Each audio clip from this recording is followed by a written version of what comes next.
Hello guys, আসসালামু আলাইকুম। না থাকলে নাই,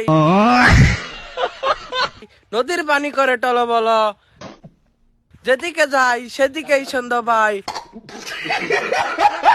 এদিকে আছে দরিদ্র ইউনিয়নের ছোট ছোট ভাই ও বাদার ভাই, কিছু বলেন। আসলে কি বলেন? কি কমু না আমার কিছু বলেননি।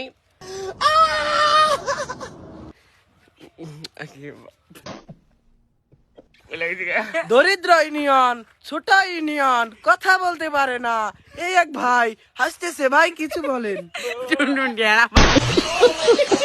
ভাই কি বলবো, মানে ওই ওই জীবনে মানে কোনোদিন এই মিডিয়ার সামনে কথা বলে নাই, তো আমি কি বলবো। মানে আমাদের এলাকাটা এমনই দরিদ্র, এখানে দেখেন এই যে রাস্তাঘাট আছে সব আছে, কিন্তু এখানে যে ধান যে গাড়ছে এখানে কাদা। আমাদের চাই এখানে পাকা করে দিতে হবে, ধান গাড়তে সুবিধা হবে।